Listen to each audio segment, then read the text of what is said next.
Hey, it's Jason from Bohemia Bees, and we're going to pull another beehive out of that church 5 years later. You don't want to miss this one. Stay tuned.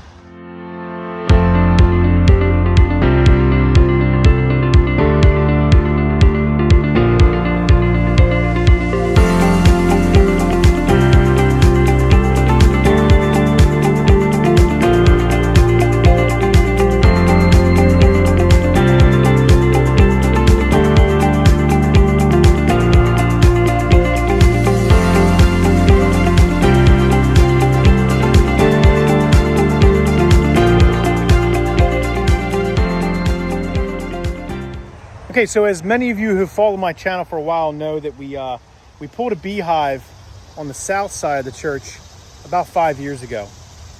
We did that cutout, removed it, and got it taken care of. Well, the unfortunate part is that bees that are in the area, whether it be bee colonies that are managed or feral, when they find a structure like this that's old and has large open cavities, they ultimately or inevitably will try to find a space to rehome if they swarm out of their colony. And it looks like we've had another one now on the north side of the church.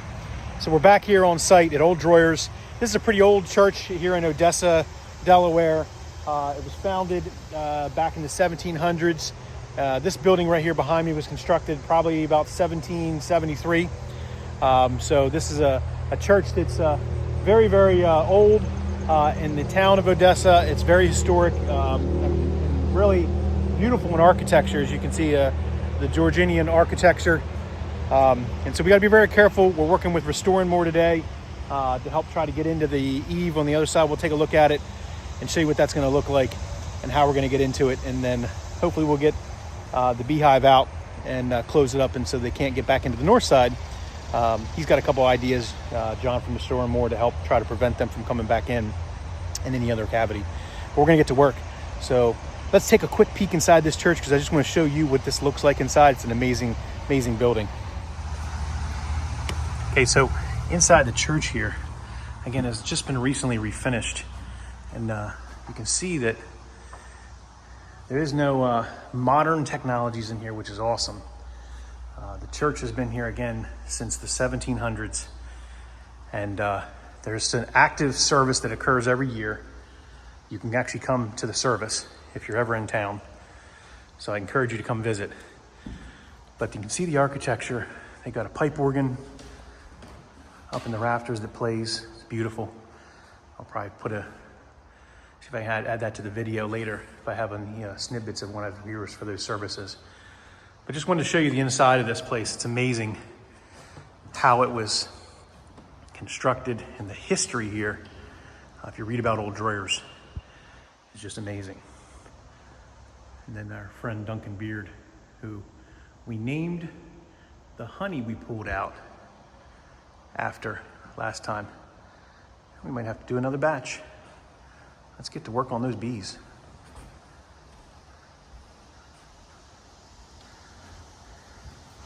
Okay, so we are gonna go up and assess what we've got. Again, we've been here before. We have a good idea where they're at, how they're getting in. They're actually going between the shingles, which makes it a little more difficult because it's not between the eave and the shingles or the point.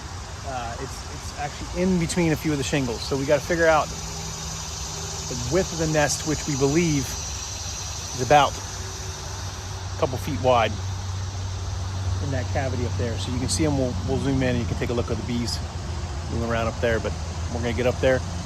Thanks to Sunbelt Rentals for providing the rental. Of course, we need that to get that far up in the air. That's probably about 30, 40 feet in the air. So let's get up there and take a look at the bees.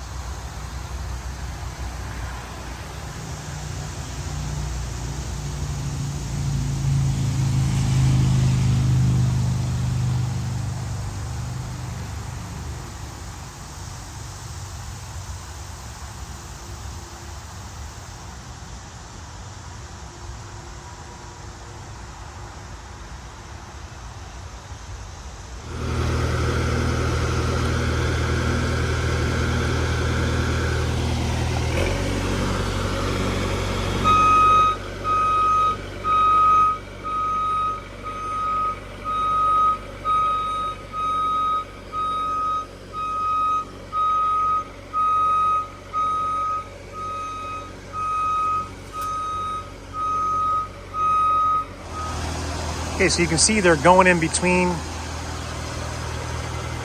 the slats, shingles, and we believe that they're going in over here too.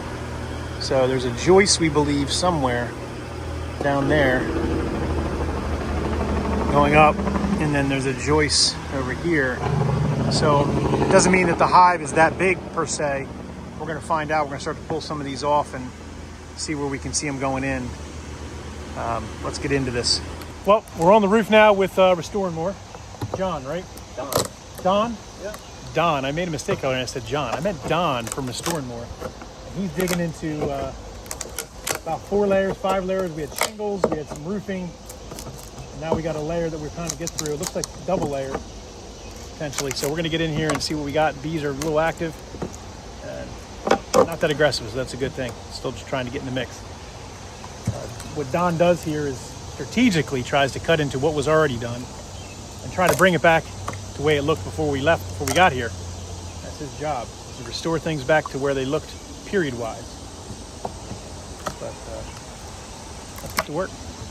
Well, we got the eave cover off. As you can see, the colony appears to be stopping at this joist and at this joist. We're going to peek under and make sure it's not under this joist and over here. But that's a pretty sizable colony, probably, 3 feet long, about 2 feet deep. There's some combs that go back against that brick wall back there. Bees are a little angry. They're not pissy, but they're just a little annoyed that we're here.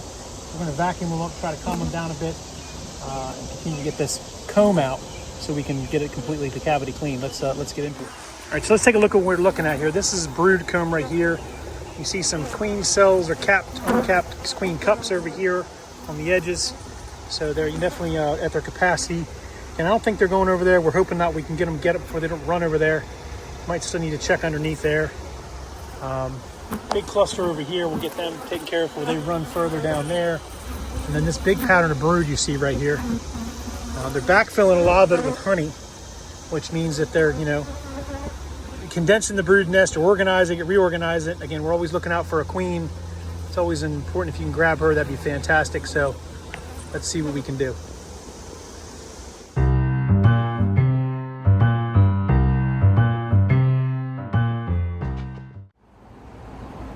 All right, we are done with our cutout. You can see we had comb in 3 sections. We cleaned all the comb out. This hive was here probably at least in more than a year. There's some wax moth damage here we see on the side. So we know that they were here for more than a year, but probably less than a few years. There's still some trailing foragers coming back. We've left a box with a frame of brood in it. Probably not the smartest thing because that brood won't last with a few foragers that are flying. But we wanted something to give them something to come back into. For the ones that are remaining, we're going to come back here in another day, pick up the box in the morning early, any bees that were left behind, and clean the rest of this, and then Shore and More, we'll put it back together. So right now, this is where we're on site. We're done with this cutout. It was a sizable cutout, a little hot today, but we got through it. Thanks to Don from Shore and More. He did give me a good amount of help with the heat and trying to get this thing opened up. Now he's going to come back and close it up. So we're going to take these bees back to our apiary, put them in a box, get them reestablished with some existing comb. Hopefully we got a queen. If we don't, we'll introduce a queen. We'll take it from there. But thanks for following along. We're going to get these bees wrangled back into the apiary. So stay tuned. Okay, so we are back in our apiary. As you can see, we've got a lot of colonies here in our apiary. And we actually had a very small, we call it maybe a 2-pound swarm on this tree. And there's actually, you can see, you can look up in there on this pine tree, there's a small amount of bees. They're just hanging out up there. They don't want to go in.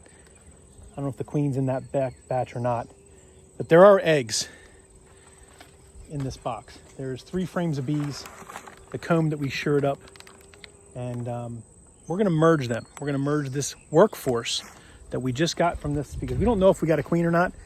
And if they have cells in there, then the queen that's introduced in there will take over and become the queen. If there's no queen in there, then there's already cells in there that are going to merge out and get mated to become a new queen. So we're going to merge these 2 colonies together because this is a strong amount of workforce from the church and a very small little swarm that we found in our apiary in July. And a lot of times you say swarm in July, let it fly. I just couldn't let it fly. And it actually, when I shook it, there was a small piece of comb that was on the branch. So they were an outdoor hive. But let's show you how we do that. We're gonna take a piece of, this is the colony, and we're gonna show you how we merge them together. Okay, here's the colony. Again, you can't really see it, but if you look down in, there are definitely some bees down there, not many. I'd say probably maybe a pound of bees. They dumped a lot of the resources on these outside frames, and they're working on shoring this comb up, and there's cells on this because there must have been eggs in there that the queen is either up in that little cluster up there in the tree that doesn't want to combine somehow. But we'll see what we got. We'll figure out and see what happens. Let's get these bees merged. So I'm going to take a piece of paper like this and spread it out.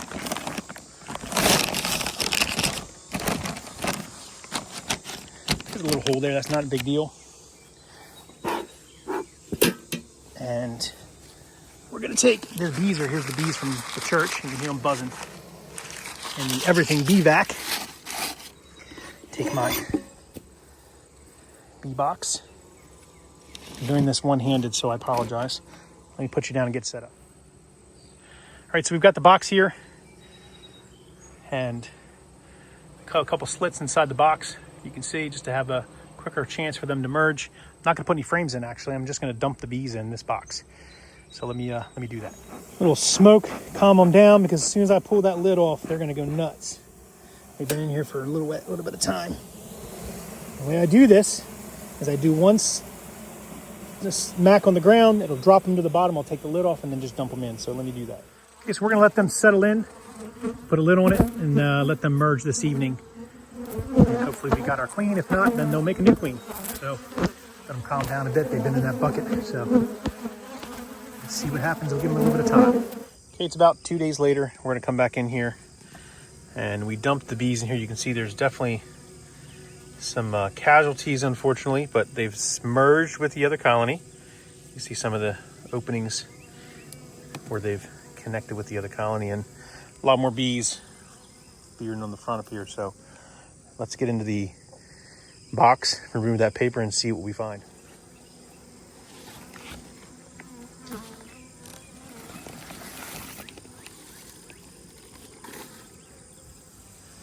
You see the volume of bees are a lot more than they were before. Before it was only these two right here, and now we're working a lot more. So let's see if we can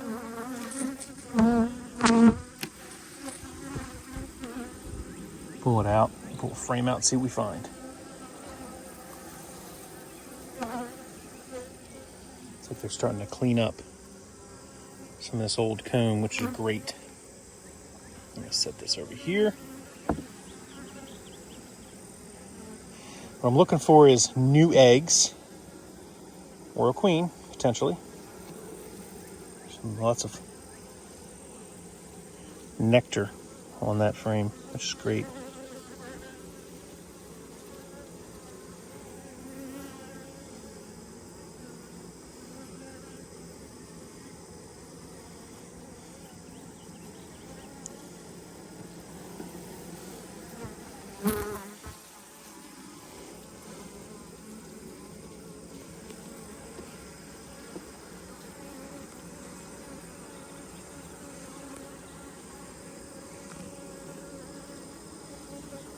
Okay, so we have completed our cutout removal from Old Drawyers Church. We have the bees back here in their new home here at Bohemia Apiary. Good bee volume. We did not spot the queen. We didn't see eggs yet. Again, it's only been a short period of time to where we've had a chance to let that queen settle in. If we did get the queen, we do have cells in there. So that was from the prior small swarm we mentioned that we merged it with. So hopefully if we don't have a queen, with those cells, we'll develop a queen, and we'll have a replacement for this colony. Now, we'll need to watch the bee volume over the next few weeks to make sure that the volume doesn't go too low. We might have to drop a frame of brood in to bolster them, give them some more resources. But we had a lot of bees that we pulled out of the church, so there's a lot of resources, a lot of workforce, really, not resources, but workforce, and there's some frames of resources for them too as well. So that's really what you need. It is getting kind of late here on the Eastern Shore of Maryland. So we want to make sure that we give them everything they need. We're going to start to feed them here very shortly. We haven't harvested yet in the apiary. We still have a lot of supers on, so we won't feed this one. They have resources, and there is still a nectar flow going on here. So those bees that get oriented in here in the next few days will go find that nectar sources and help start to bring in that honey. We did also get some honey from the cutout, which we'll probably end up screening in another video and bottle that. Maybe we'll have another version of Dunkin' Beard honey we can put out for this cutout. I appreciate everyone watching. This was a difficult install because of how high it was and how hot it was that day. Appreciate both Don from Restore and More, as well as Mark Keele from Sunbelt Rentals. We did without those two gentlemen, I wouldn't be able to do this cutout and removal. So appreciate everyone supporting. We're gonna watch this colony continue to thrive here in the Eastern Shore, Maryland, in its new home at Bohemia Apiary. If you like what you see, make sure you subscribe to the channel below, click like, comment if you see something you want to comment on. Otherwise, check out our other videos on the channel. Find another way to support us if you can. There's a way you can be a subscriber and be a member of the channel and get sneak peeks behind the scenes for when we release videos early, all the other perks that come with being a member. So I encourage you to support us so we can continue to do what we do here on the Eastern Shore of Maryland at Bohemia Apiary, where beekeeping for us is, well, yeah, it's kind of more than a hobby. It's kind of an obsession. Thanks for watching, everyone.